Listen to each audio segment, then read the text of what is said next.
Listening Test 3. Exercise 3. In our series on jobs in the modern world, we've looked at careers in law, engineering and marketing.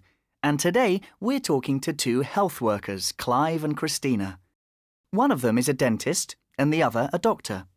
Hello and welcome to the studio. Hello. Hi. You first, Clive. How does a typical day for a dentist start? Well, I have my own practice where I work with a hygienist, a receptionist and 4 dental assistants.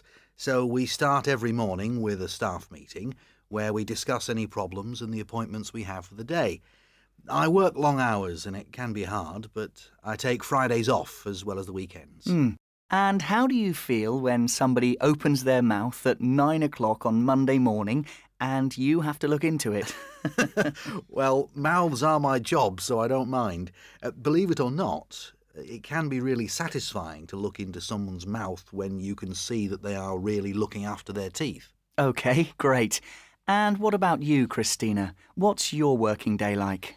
Well, you've probably heard about the long hours that young doctors like me have to put in. Yes, I have. I've heard people talking about 65-hour weeks. Is that true? Unfortunately, yes. In the hospital where I work, we have to do shifts.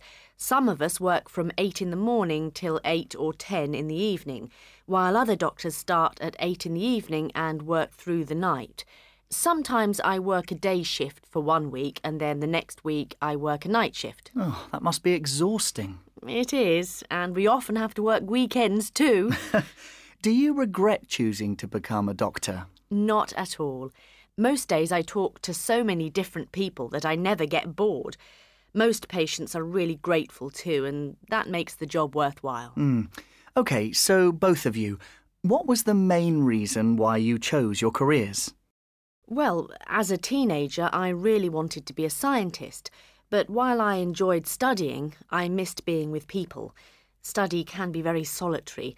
I suppose I realised that being a doctor would be a great way of pursuing my love of science, but also a great way of working with lots of people. And you, Clive? Well, I was always interested in medicine too, but I liked the idea of being able to control my working day a bit more.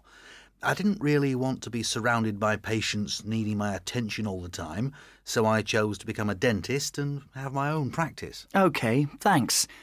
Finally, you both have great responsibility in your work. How do you cope?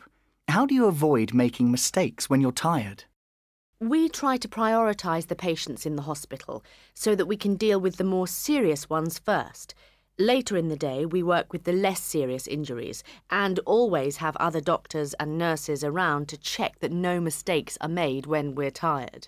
Is that something you do too, Clive? Yes, we try to get the difficult jobs over first too, especially any that are likely to be painful for the patient. I suppose that's why I see a lot of young people later in the day. Their teeth are still good. But I seem to spend most of my afternoons delivering the same old lecture about looking after your teeth. I advise them on which brush to use and on how to floss while they sit there looking slightly worried. Thanks to both our guests. Now, if you have any questions, you can...